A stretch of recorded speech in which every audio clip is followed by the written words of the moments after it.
lagi, atau mungkin bukan melulu tentang pekerjaan, mengenai kesehatan. Aku mau makan lebih sehat lagi. Kalau dulu merasa tahun lalu aduh sakit-sakitan, kenapa? Karena mungkin terlalu banyak makanan yang gak baik. Tahun ini aku mau hidup lebih sehat. That's resolusi. Ada yang resolusinya mungkin mau olahraga lebih sering. Kalau kalian yang sudah punya keluarga, punya anak, kadang sebagai orang tua di tiap tahun yang baru kita mau jadi orang tua yang lebih baik lagi, orang tua yang lebih hadir buat anak-anak kita. Mungkin ada yang selama ini kehidupannya banyak makan gitu, jadi banyak makan. Sekarang terlalu banyak minum atau alkohol, nikotin dan lain-lain. Tahun ini aku mau berhenti nisap nikotin atau berhenti minum dan lain-lain. Tetapi kalau kita memikirkan, benar nggak? Kalau resolusi ini kebanyakan adalah tentang mengubah diri kita lebih baik. Which is, ya betul. Ini resolusi adalah kita mau jadi pribadi yang lebih baik. Itu sudah fokus kepada diri kita. Ada satu hal lagi yang mengenai resolusi, bahwa resolusi yang tadi aku bikin pekerjaan lebih baik, hadir di tempat lahir, hadir sebagai orang tua pada anak kita, olahraga lebih sering dan lain sebagainya, itu seringkali selalu resolusinya adalah terjadi di hari Senin sampai Sabtu. Itu adalah kegiatan-kegiatan kita, rutinitas kita, sehari-hari kita, keseharian kita yang kita ingin ubah lebih baik lagi. Benar-benar jarang resolusi ini berkaitan sama jam-jam atau hari-hari ibadah. Kecuali mungkin yang punya resolusi kita. Tetapi survei dari sebuah lembaga London Institute of Contemporary Christian menyatakan bahwa 98% jemaat gereja akan menghabiskan 95% waktu mereka itu di luar gereja. 98% orang Kristen akan menghabiskan 95% waktu mereka di luar kegiatan Kristen. Dan saya yakin sebagian besar atau bahkan semua kita pasti semua merasakan 5 hari atau 6 hari seminggu, 30, 40, bahkan 60 jam seminggu. Bahkan kalau dihitung menurut survei ini, sepanjang hidup kita akan menghabiskan 90.000 jam selama hidup kita untuk melaksanakan rutinitas kita, atau yang bisa saya katakan segala bentuk pekerjaan. Pekerjaan apa?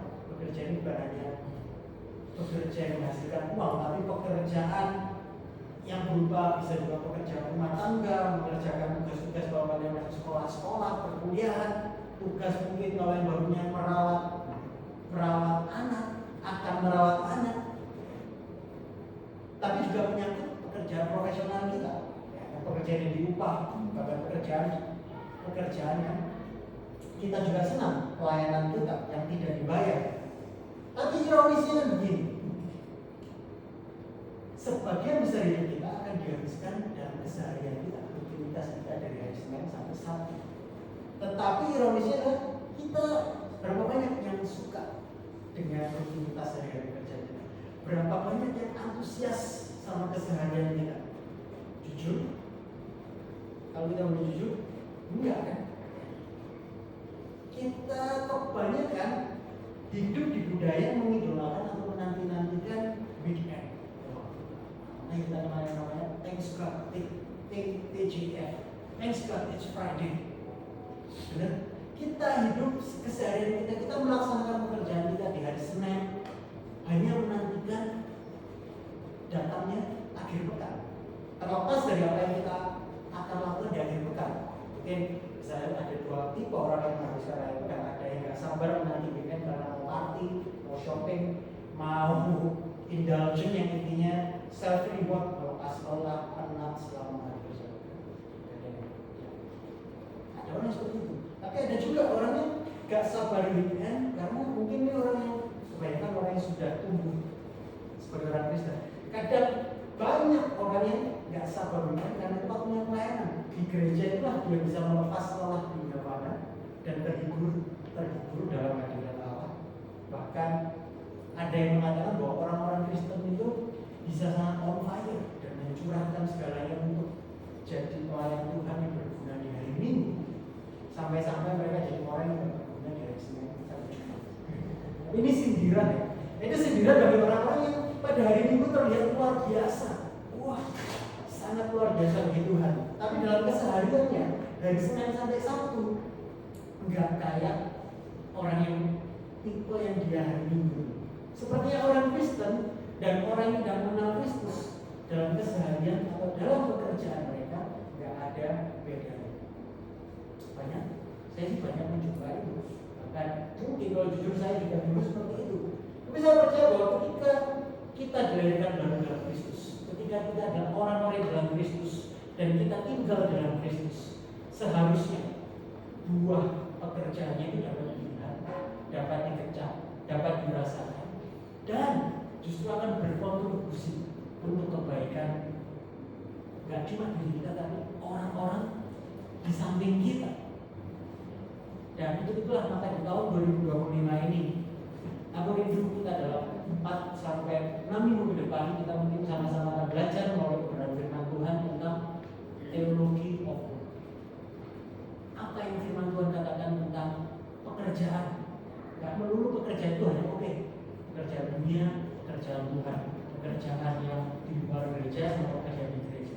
Bahwa aku percaya bahwa sebenarnya iman dan pekerjaan, iman dan keseharian itu adalah sebuah kesatuan, adalah mungkin dan seharusnya untuk kita ini mengintegrasikan, menyatukan iman percaya kita pada Kristus dengan keseharian kita, dengan rutinitas kita. Ini adalah siapa kalian di sini atau ketika mengikuti jam-jam ibadah, ketika di gereja, itu adalah orang yang sama, pribadi yang sama, pribadi yang dikenal sama dalam keseharian kalian. Harapanku di akhir khotbah, seri khotbah kita punya lensa, kita punya worldview, kita punya cara pandang yang benar atas iman dan pekerjaan.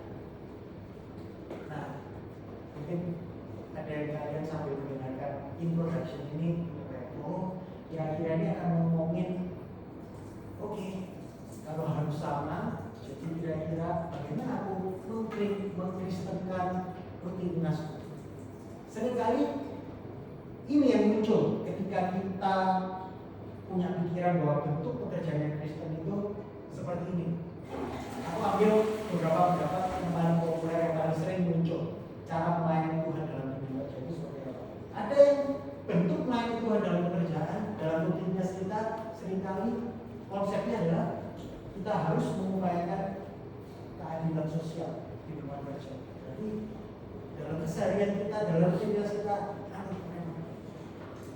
kita perlu berbagi sama orang, baik itu bisa berupa bakti sosial, mungkin penyediaan pendidikan atau kesehatan, tempat-tempat yang mungkin nggak bisa diakses. Ada yang berpikir cara melayani itu adalah dunia kerja adalah oke, kita jadi orang yang jujur secara pribadi, tidak cuma jujur tapi oke, selama ini aku nggak pernah kepikiran untuk membagikan tentang itu. Jadi aku tahun ini setelah di ini aku mau belajar membagikan Injil kepada rekan-rekan di tempat kerja kita, di tempat sekolah kita, atau di lingkungan kita.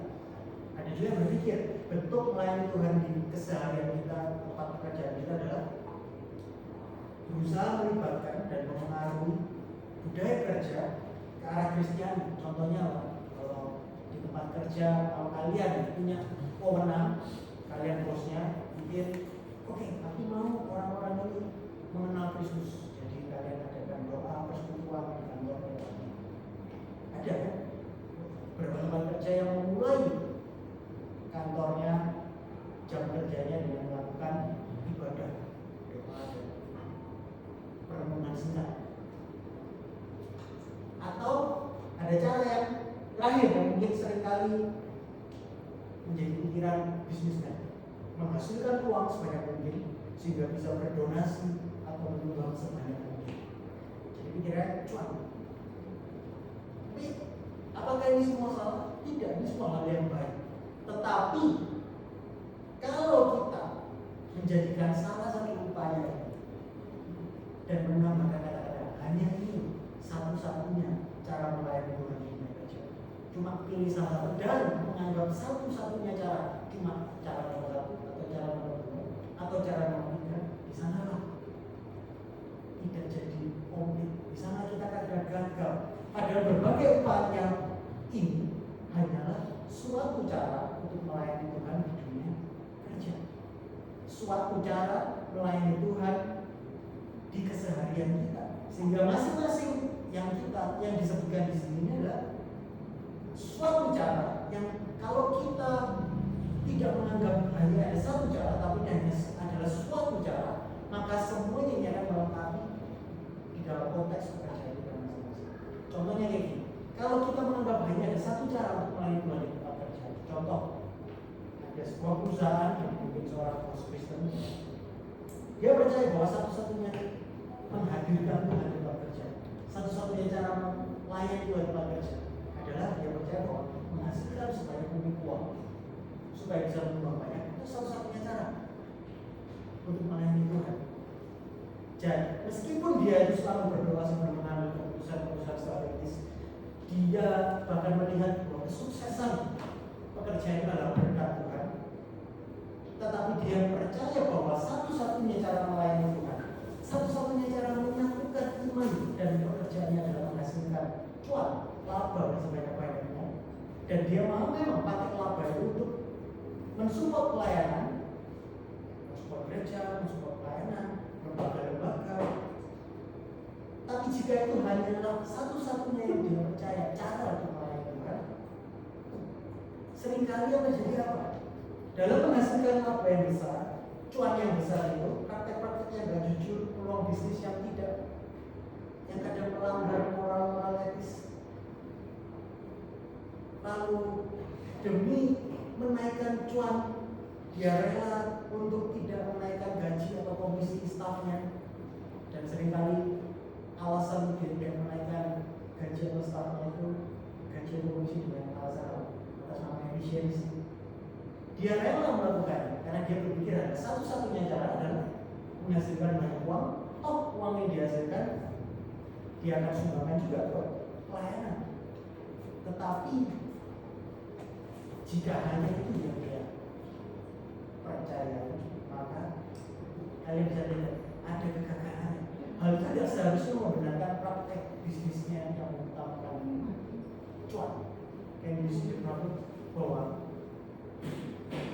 kalau kita memandang untuk melayani Tuhan, integrasi iman hanya cuma satu-satunya cara melakukan hal seperti ini, maka kita akan seringkali menjadi punya dikotomi.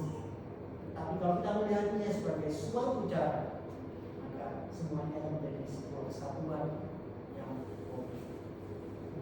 Tapi mungkin kalian berkata, wah, kamu terlalu idealis, mana mungkin bisa konsepnya ini mana bisa dilakukan? Jawabannya adalah yes, justru itulah kita membahas dari teologi over ini. Dengan lensa yang benar, maka kita dapat menghidupi tension dari integrasi iman Kristen dan realitas pekerjaan kita di dunia ini. Dan melalui pekerjaan kita, melalui rutinitas kita, iman kita, orang memandang bahwa hidup kita yang memuliakan Tuhan sama. Nah, aku percaya bahwa ketika aku bilang lensa, kita bisa melihat punya lensa yang benar, worldview yang benar. Ini bukan tentang mengubah mata jasmani saja, tetapi yang utama adalah mata rohani kita yang diubahkan. Tapi siapa yang bisa mengubahkan dan memelihara yang baru? Hanya Yesus saja. Hanya Yesus yang bisa mengubah hati kita. Hanya ketika kita melihat, menerima dan percaya pada Kristus dan karya salibnya, kita akan beroleh kepuasan, kita akan beroleh sukacita dan pengharapan dalam pekerjaan. So, kita nggak hanya hidup untuk weekend, kita nggak hanya hidup jadi orang baru hidup waktu weekend, tetapi di dalam Kristus kita bisa fully alive, benar-benar hidup di keseharian kita, di hari-hari kerja. Amin. Senin sampai Sabtu kita tetap jadi orang yang fully alive. So, judul firman Tuhan pada malam hari ini apa judul? Thanks God it's Monday. Aku tahu kita sekarang ibadah hari Jumat, besok masih hari Sabtu, masih. Tapi biar kalian dapat kalau Setidaknya dapat. Thanks God, it's Monday. Seringkali kita paling tidak menantikan hari Senin, tapi harapannya dari teologi overnya yang kita pelajari sepanjang mungkin 4 pertemuan ke depan sampai 5 pertemuan ke depan, kita jadi orang-orang yang antusias, tidak cuma di weekend tapi dalam setiap hari. Siap? Oke, ada 3 poin yang akan kita bahas secara singkat pada malam hari ini. Mengapa kita bisa thanks God for Monday? Kenapa kita bisa bersyukur kalau kita ini masih dikasih hari Senin untuk melakukan apapun aktivitas kalian, kerja kantoran, ada yang harus bersih-bersih rumah, ada yang harus merawat anak, ada yang harus apapun pelayanan. Ya. Kenapa kita bisa thanks God for Monday? Ada 3 alasan. Poin yang pertama, in the beginning there was work. Pada mulanya sudah ada pekerjaan. Poin yang kedua, in the beginning there was rest. Pada mulanya sudah ada istirahat. Dan poin yang ketiga, at the end I am not what I do. Pada akhirnya aku bukan apa yang aku lakukan. Mari kita baca ayat pokok kita pada malam hari ini. Kejadian 2 ayat 1 sampai 7 dan 4 ayat 15. Kejadian 2 ayat 1 sampai 7. Kejadian 2. Demikianlah diselesaikan langit dan bumi dan segala isinya. Ketika Allah pada hari ke-7 telah menyelesaikan pekerjaan yang dibuatnya itu, berhentilah ia pada hari ke-7 dari segala pekerjaan yang dibuatnya itu. Lalu Allah memberkati hari ke-7 itu dan menguduskannya, karena pada hari itulah ia berhenti dari segala pekerjaan penciptaan yang telah dibuatnya itu. Demikianlah riwayat langit dan bumi pada waktu diciptakan ketika Tuhan Allah menjadikan bumi dan langit. Dan cuma belum ada semak apapun di bumi, belum timbul tumbuh-tumbuhan apapun di padang, sebab Tuhan Allah belum menurunkan hujan ke bumi dan belum ada orang yang mengusahakan tanah itu. Memang tetapi ada kabut naik ke atas dari bumi dan membasahi seluruh bangunan bumi itu. Ketika itulah Tuhan Allah membentuk manusia dari tanah dan menghembuskan nafas hidup ke dalam tubuhnya. Demikianlah manusia itu menjadi makhluk yang hidup. Ayat 15. Tuhan Allah mengambil manusia itu dan menempatkannya dalam taman Eden untuk mengusahakan dan memelihara taman. Poin yang pertama, in the beginning there was work. Pada mulanya sudah ada pekerjaan. Mengapa kita bisa bersyukur kepada Tuhan? There is Monday. Mari kita baca di ayat 1 yang kedua. Demikianlah diselesaikan langit dan bumi dan segala isinya. Ketika Allah pada hari ke-7 telah menyelesaikan pekerjaan yang dibuatnya itu, berhentilah ia pada hari ke-7 dari segala pekerjaan yang dibuatnya itu. Di dalam Alkitab yang menjadi dasar iman Kristen ini kan menggambarkan kisah penciptaan dunia oleh Allah dengan sangat unik. Cerita penciptaan dunia oleh Allahnya yang kita percaya ini sangat unik. Kenapa? Ini membedakan dengan kisah penciptaan dengan kisah-kisah kuno, baik itu dari agama-agama lain maupun dari sistem kepercayaan lain yang ada di dunia. Apa yang membedakan? Keunikan pertama adalah dikatakan di ayat 1 dan 2 yang kita baca, penciptaan Allah akan dunia ini sebagai Allah bekerja. Allah kita ini Allah yang bekerja. Dikatakan tadi, segala berhentilah ia pada hari ke-7 dari segala pekerjaan yang dibuatnya itu. Tuhan berhenti dari penciptaan yang dilakukan, menciptakan bumi, dan penciptaan itu dikatakan apa di Alkitab sebagai bekerja.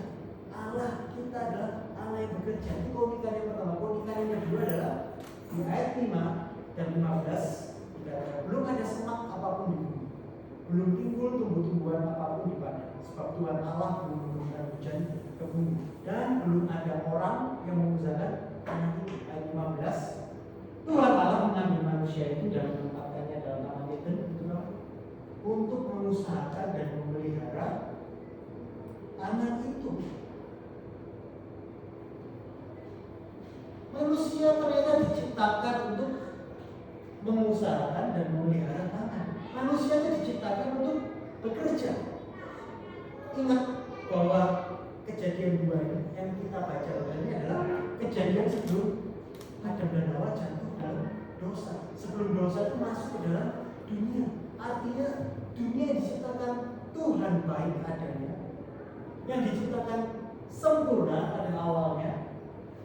Di dalamnya itu ada pekerjaan, di dalamnya ada manusia yang bekerja. Sedangkan kisah penciptaan dari budaya-budaya kuno lainnya atau dari agama-agama lainnya sangat berbeda dari narasi Alkitab yang kita percaya ini. Memang budaya kuno itu ada banyak cerita versi tentang asal mula penciptaan alam semesta, penciptaan dunia, bagaimana ada manusia. Banyak versi, tapi setidaknya ada beberapa kemiripan di antara semuanya, dan kurang ada 2 kemiripannya. Yang pertama, budaya lain menceritakan asal usul alam semesta ini, dunia muncul dan diciptakan itu kadang ceritanya itu versinya selalu diciptakan dari kekacauan di alam dewa atau adanya peperangan para dewa, lalu muncul dunia. Tapi dalam Alkitab yang tadi penciptaannya bukanlah akibat dari suatu konflik, bukan akibat dari adanya perang antar para dewa, karena Allah nggak punya rival. Allah adalah satu-satunya Allah. Kita percaya bahwa Allah hanya ada satu, tidak ada para dewa. Bahkan semua kuasa dan makhluk yang ada di surga dan bumi itu diciptakan hanya dari satu Allah. Jadi dalam pandangan Alkitab, Allah menciptakan dunia ini bukan akibat atau kelanjutan dari sebuah peperangan di surga atau sebuah pertarungan di alam surga, tetapi Alkitab menceritakan bahwa jadinya alam semesta, dunia, jadinya kalian dan saya, manusia ini adalah lebih seperti seorang maestro. Kalian tahu maestro? Seorang maestro yang sedang merancang sebuah mahakarya, dan mahakarya yang dikenal sebagai bumi, di mana ciptaan yang serupa dengan gambar ini, yaitu kalian dan saya, manusia, akan ditempatkan. Makanya kalau kalian fasih dengan bahasa Inggris, ada permainan kata bahasa Inggris tentang bumi. Bahasa Inggrisnya bumi kan earth, E-A-R-T. The earth without art is just earth. Maksudnya kalau kata earth, kalau kalian bilangin A-R-T, artinya seni, cuma bilang artinya dunia ini gak indah. Tapi karena Tuhan yang menciptakan dunia, versi Alkitab adalah seorang maestro yang menciptakan alam semesta ini selayaknya seorang maestro menciptakan mahakarya. Makanya bumi ini indah. Bumi ini adalah penuh kemuliaan Allah. Dan di dalam kemuliaan Allah, di dalam karya bumi yang indah ini, ada pekerjaan, ada rutinitas, ada tanggung jawab, ada yang namanya bekerja. So, layaknya seorang maestro, dia bukan hanya bekerja, tetapi dia menemukan kesenangan di dalam mengerjakan karya ini. Makanya Kejadian 1 ayat terakhir, ketika Allah selesai menciptakan segala sesuatunya, Allah itu melihat segala yang dijadikannya itu dan dia berkata, sungguh amat baik. Jadi jelas kebenaran Alkitab tentang asal usul dunia ini sangat berbeda dengan kepercayaan lainnya dan dari kisah penciptaan budaya-budaya lain. Karena di dalam Alkitab kita mendapati asal usul pekerjaan, bahwa bekerja, rutinitas itu berasal dari Allah sendiri. Nah, aku suka nonton film dokumenter. Salah satu dokumentasi yang pernah aku tonton di Net Geo atau di BBC itu bercerita tentang dokumentasi tentang bangsa Israel, orang Israel.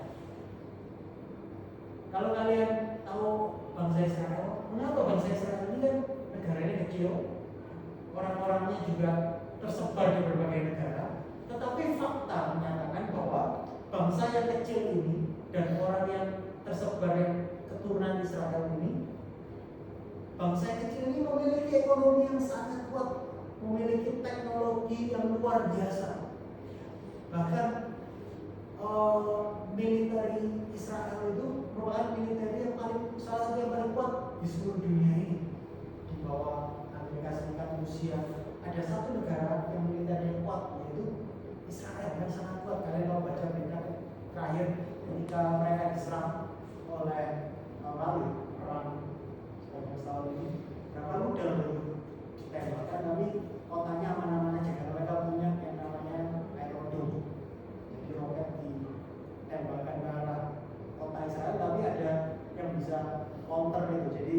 kita bisa kedengaran kembang, kalau di sini kembang api, tapi kalau di negara Israel itu orang sedang meluncurkan roket dan ditembaki sama sistem pertahanan militer Israel, sehingga kota itu tetap aman meskipun dihujani ratusan rudal dari Palestina atau dari Irak.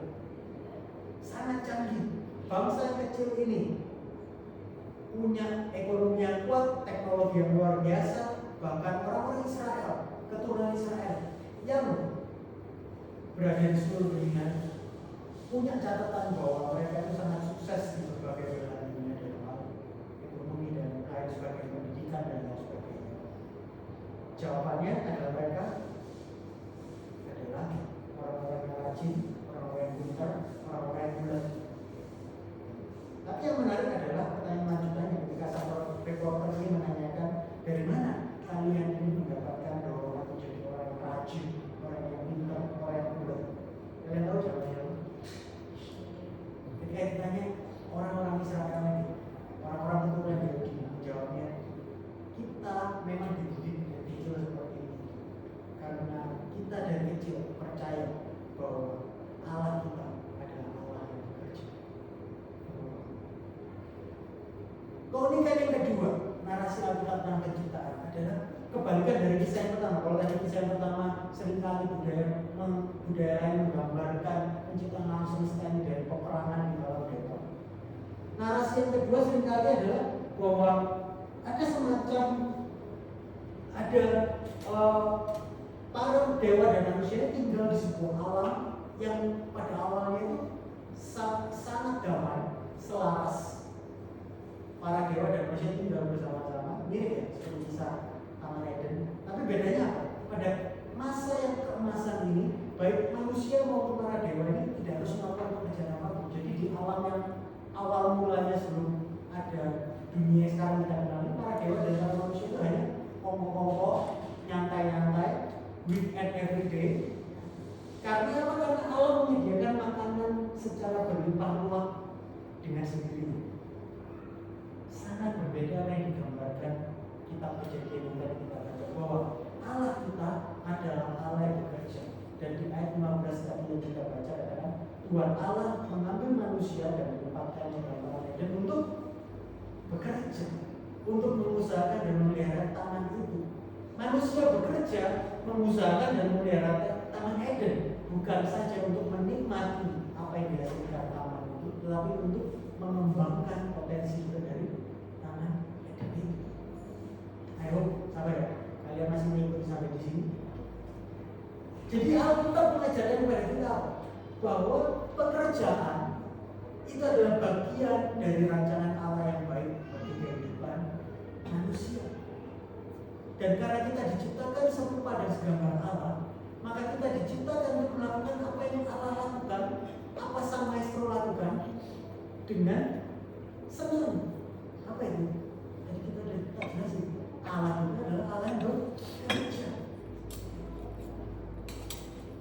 Jadi implikasi, dan kita sebenarnya kalau boleh jujur, kalau kalian jujur, kalau saya juga boleh jujur, dalam hati kita ini sebenarnya masih ada benih bahwa kita sebenarnya diciptakan untuk bekerja. Dari mana tahu? Siapa yang suka kehilangan bekerja? Siapa yang suka jadi pengangguran? Hebat, mungkin nganggur satu hari. Kalau bosnya toksik ya mungkin keluar hari pertama oke lah ya, senang, gue happy keluar. Tapi coba 2 hari, 2 bulan nganggur gak ada pekerjaan, gak ada pekerjaan, yang ada apa? Galau, stres, frustasi, bener? Makanya kalau manusia kehilangan pekerjaan atau seorang tidak bekerja, kita kayak frustasi. Atau mungkin kalian bekerja, namun pekerjaan kita kurang atau tidak bermakna, kita juga akan mengalami suatu kekosongan dalam diri kita.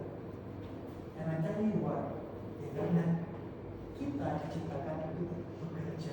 Karena Allah kita adalah Allah yang bekerja. Kita Kejadian berkata kita diciptakan serupa dan segambar Allah. Dan suara kita memang diciptakan untuk bekerja. So sejatinya pekerjaan adalah suatu kebutuhan manusia yang mendasar, seperti makan, minum, udara, persahabatan, relasi, istirahat, kebutuhan kita akan berkomunikasi. Kesimpulannya, pekerjaan ternyata bukanlah tutup kutukan atau akibat kejatuhan, tetapi in the beginning, pada mulanya pekerjaan itu adalah bagian dari taman Allah yang penuh berkat. Dan oleh sebab itu, secara naluri dan intuisi, setiap kita ini butuh bekerja untuk bisa berkembang baik secara emosi, fisik, dan rohani. So why can we thank God for Monday? Karena kalau kalian masih punya sesuatu untuk dilakukan, entah kalian sebagai rumah tangga, kalian sebagai pekerja, kalian sebagai bos, kalian sebagai businessman, kalian sebagai siswa, mahasiswa, kalian mungkin kerja freelancer, kita sedang menghidupi identitas kita sebagai ciptaan yang serupa dan segambar dengan Allah.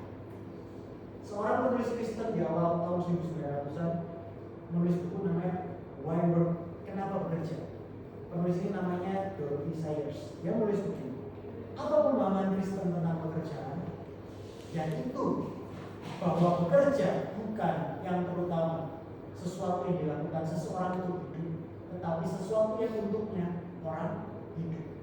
Pekerjaan adalah atau seharusnya ekspresi sepenuhnya dari kemampuan si pekerja, sebuah sarana di mana dia mempersembahkan dirinya kepada Allah.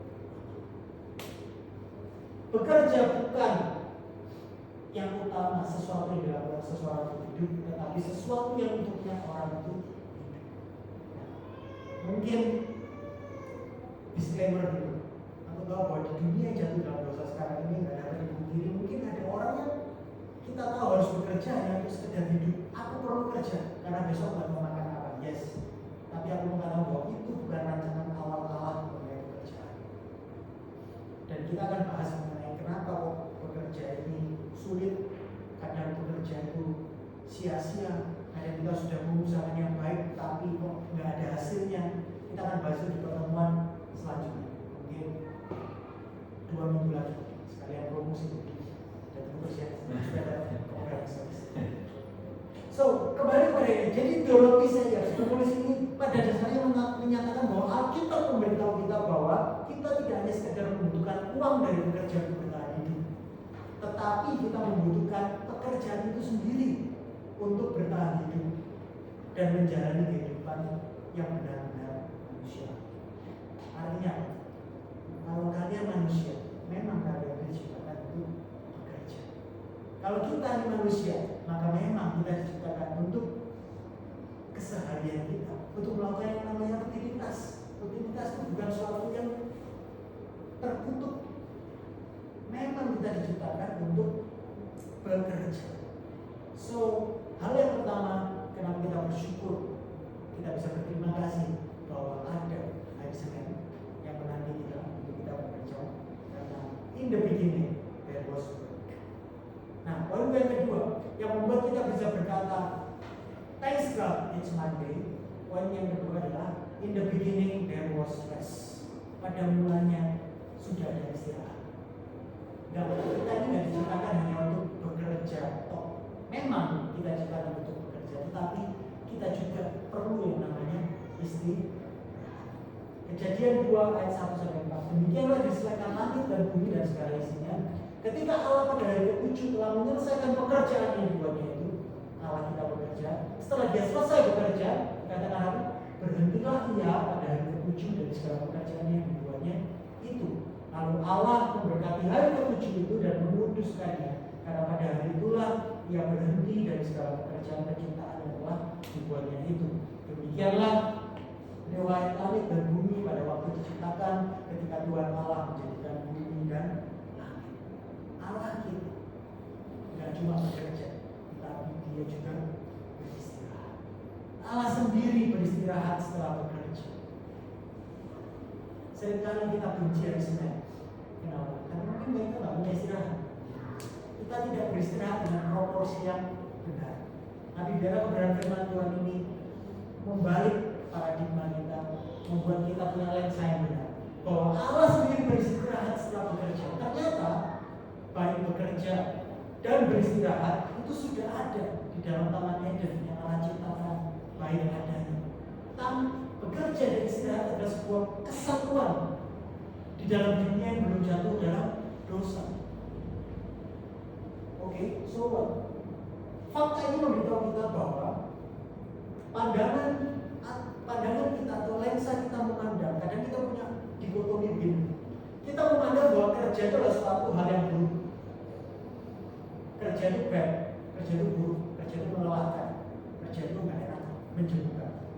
Dan bahwa sesuatu yang lain yang kita lakukan di luar kerja, yaitu weekend, our free time, our me time, me time kalau sekarang, atau bisa waktu buat keluarga, pakai liburan, bahkan kalau tadi bilang ada orang-orang biasanya pelayanan itu sebagai rest, sebagai leisure time.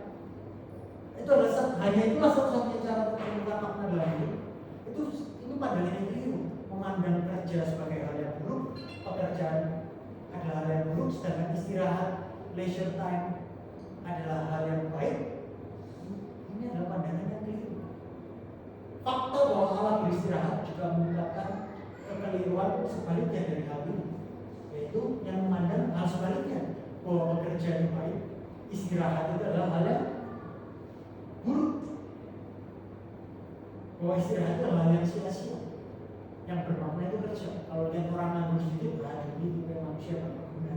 Coba kayak aku kerja terus, ambil sibuk. Ada kan orang modern selalu gitu. Saya ketemuan, kok nggak bisa lagi sibuk meeting. Padahal males. Tapi sibuk sudah sama dengan penting. Memandang bahwa lensanya bahwa kerja terus, terlihat sibuk, terlihat punya pekerjaan, itu adalah hal yang baik. Sedangkan nganggur, istirahat, tidak melakukan apa-apa, itu adalah hal yang jelek. Dua pandangan ini tidak benar atau keliru. Karena in the beginning there was work. Tadi hal yang pertama, pada mulanya sudah ada kerja. Kita belajar bahwa manusia tidak akan memiliki kehidupan yang bermakna tanpa bekerja. Tapi juga in the beginning there was rest. Ada istirahat. Bahwa kita belajar bahwa istirahat itu apa sih? Batasan yang Tuhan tetapkan atas pekerjaan. Makanya kalau kita nggak punya dua ini, kita akan bekerja dan nggak beristirahat dengan proporsi yang tepat dan melakukan istirahat yang tepat, maka kita akan membenci, kita akan nggak suka dengan hari Senin.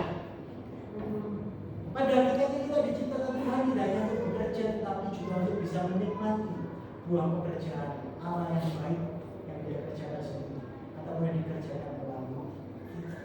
John Calvin dalam karya tulisnya yang terkenal Institute of Christian Religion memperingatkan kita tidak menilai berbagai suatu hal hanya karena kegunaannya. Apa maksudnya? Apakah Allah menciptakan makanan hanya untuk memenuhi kebutuhan nutrisi dan bukan juga untuk kesenangan dan hiburan? Demikian pula tujuan pakaian terlepas dari sebuah kebutuhan pribadi atau perlindungan adalah bertujuan untuk kecantikan dan kesusilaan. Di dalam perbukitan, pepohonan dan buah-buahan terlepas dari berbagai kegunaannya ada keindahan, penampilan dan sedapnya wangi-wangian. Bukankah Dia Allah sehingga memberikan banyak hal yang menarik bagi kita terlepas dari kegunaannya sehari-hari. Dengan kata lain, ketika kita melihat alam yang indah, makhluk ciptaan Tuhan baik yang besar maupun kecil, karya manusia yang mengesankan dan mengagumkan, kita seharusnya bisa berhenti dan memuliakan Tuhan Allah menjadikan semuanya itu karena kita ciptakan serupa dan segambar Allah. Maksudnya kita hidup di zaman di mana kita ini susah untuk rest, berhenti, menghentikan diri dari aktivitas kita dan menikmati apa yang Tuhan beri dalam kehidupan kita. Entah itu pasangan di samping kalian kalau kalian suami istri, atau sekedar menikmati kalau kalian punya taman di rumah, menikmati tanaman, menikmati hal simpel itu dulu. Sebelum ada teknologi, kita mudah menikmatinya. Kalau kalian suka, ada beberapa yang suka hiking gunung. Seringkali ketika kita melepaskan diri dari hirup pikuk kota ini, kita mudah konek sama Tuhan. Ya karena di dalam alam, di dalam kita berhenti dari aktivitas kita. Kita diciptakan untuk bisa melihat segala sesuatu tidak hanya kegunaannya, tapi ada unsur kesenangan, ada unsur keindahan, ada unsur hiburan dari semua karya ciptaan Tuhan dalam aktivitas kita sehari-hari. Kita seringkali manusia modern ini kekurangan kemampuan untuk refleksi, kemampuan untuk berkontemplasi, kemampuan untuk hanya menikmati.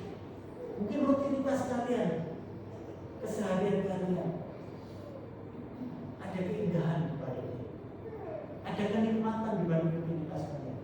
Di hari Senin apa mungkin di tempat kerja kalian? Mari belajar bahwa Tuhan tidak sekedar menciptakan segala sesuatu untuk kegunaannya saja, tetapi ada unsur kenikmatan, keindahan yang kita dapat dan mampu menikmati karena kita diciptakan serupa dan segambar dengan Allah yang bekerja dan juga beristirahat menikmati karya ciptaan. So menjaga keseimbangan kerja dan istirahat pada porsi dan posisinya yang sesuai dengan desain Allah itu adalah hal yang penting untuk kita memiliki suatu kehidupan kerja yang bermakna. Aku percaya ketika kita bisa memegang erat teologi keseimbangan kerja dan istirahat dengan tepat, maka kita akan bisa berkata, thanks God for Monday. Kita bisa antusias menikmati hari Senin, Selasa, Rabu, Kamis, Jumat, Sabtu, hari apapun kalian menghadapi rutinitas keseharian kalian. Ketika kalian punya lensa yang benar, bahwa Allah kita akan bekerja, tapi Allah kita juga Allah yang beristirahat. Bahwa pada mulanya kita memang diciptakan untuk bekerja, tapi kita tidak hanya diciptakan untuk bekerja, tapi kita juga diciptakan untuk bisa beristirahat, menikmati hasil kerja Allah atau menikmati hasil kerja Allah yang dilakukan melalui pekerjaan. Dan yang terakhir, mengapa kita can thanks God for Monday? Kenapa kita bersyukur kalau kita masih di hari Senin untuk melakukan sesuatu? At the end, I am not what I do. Pada akhirnya, aku bukan apa yang aku kerjakan. Mari katakan kepada orang di samping kalian, samping kanan ini, I am not what I do. Aku tidak sama dengan apa yang aku kerjakan. I am not what I do. Sekarang katakan sebagai ini, you are not what you do. Kamu bukan apa yang kamu kerjakan. Kalau gitu siapa? Siapa saya? Siapa kita? Kita adalah ciptaan Allah yang diciptakan serupa dan segambar dengan Allah. Dan Allah melihat kita sungguh amat baik. Kita mundur sejenak di Kejadian 1 ayat 27 dari 21. Maka Allah menciptakan manusia itu menurut gambarnya, menurut gambar Allah diciptakannya dia, manusia, laki-laki dan perempuan diciptakannya mereka. Ayat 21, maka Allah melihat segala yang dijadikannya itu sungguh amat baik. Jadilah petang dan jadilah pagi. Itulah hari ke-6. Hari ke-6 Allah selesai menciptakan segala sesuatu dan manusia yang diciptakan menurut gambar Allah, laki-laki dan perempuan, itu diciptakan pada hari ke-6. Nah, sekarang saya mau tanya sama kalian. Coba pakai logika sedikit.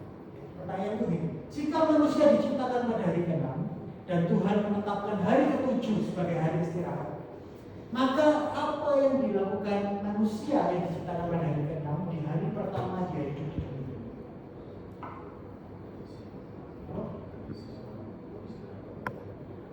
Wah, selesai.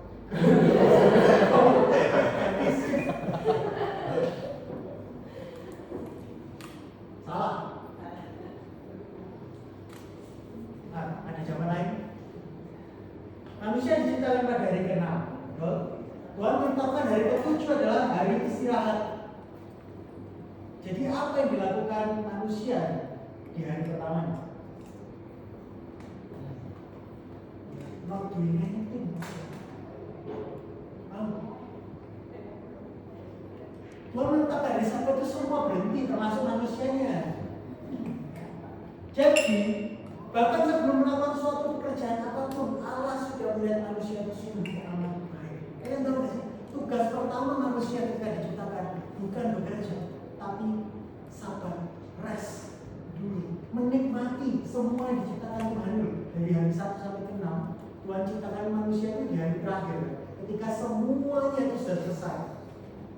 Lalu hari pertama manusia itu bangun, dia tidak dituntut untuk bekerja, tapi dia dituntut untuk menikmati karya ciptaan Tuhan. Sungguh baik. You know what it means? Artinya apa sih? Nilai diri kita, harga diri kita, status kita, identitas kita bukan dan tidak pernah dimaksudkan untuk didasarkan pada kinerja, prestasi, kesuksesan, dan bahkan kegagalan pekerjaan kita.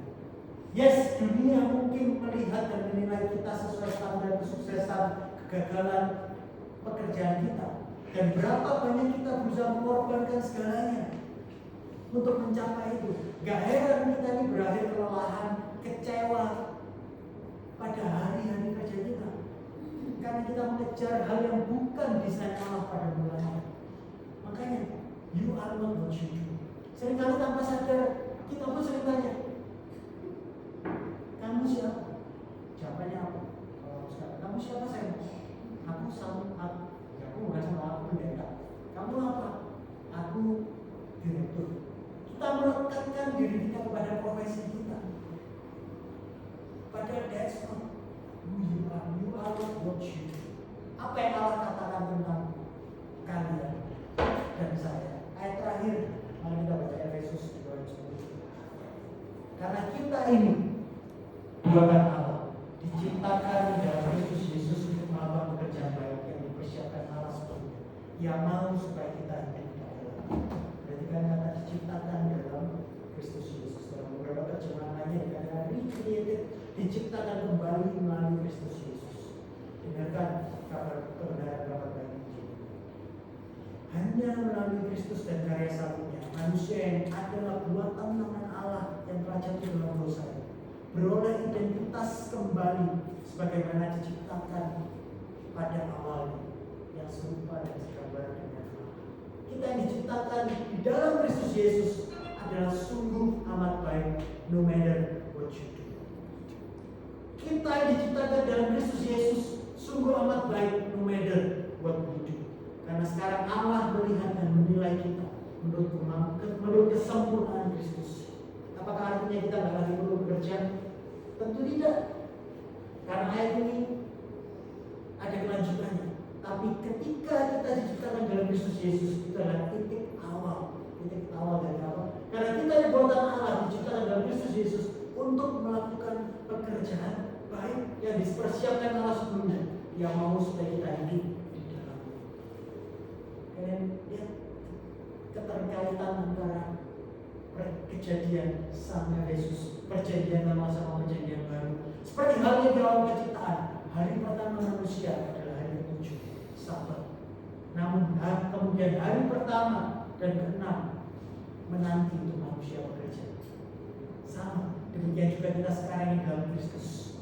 Hari pertama kita ini you are not what you do. Kalian adalah siapa kalian di dalam Kristus Yesus. Tapi ketika kita sudah diciptakan kembali dalam Kristus Yesus, kita diciptakan bukan untuk nganggur, bukan untuk tidak jadi apa-apa di hari Senin dan Sabtu, tapi kita diciptakan untuk melakukan pekerjaan baik yang sudah Allah ciptakan. Amin. Di luar Kristus kita bekerja untuk kepentingan pribadi dan pemenuhan hasrat pribadi saja. Tetapi siapa yang di dalam Kristus, kita punya lensa yang baru dalam memandang pekerjaan kita sekarang. Kita sekarang mengerjakan pekerjaan kita, rutinitas kita, baik pekerjaan besar maupun pekerjaan kecil, pekerjaan yang menguntungkan maupun pekerjaan yang mungkin sedang rugi, pekerjaan yang mengesankan maupun pekerjaan yang mungkin sangat boring, rutinitas yang memboringkan, pekerjaan yang mungkin sedang hype, yang kalau kalian posting pekerjaan kalian langsung trending topik, atau yang pekerjaannya mungkin sedang trennya menurun. Tetapi ketika kita diciptakan dalam Kristus Yesus dan Tuhan percayakan pekerjaan itu kita nantikan, kita melakukannya semua untuk kemuliaan Allah dan untuk kemuliaan Yesus. That's why you get thanks.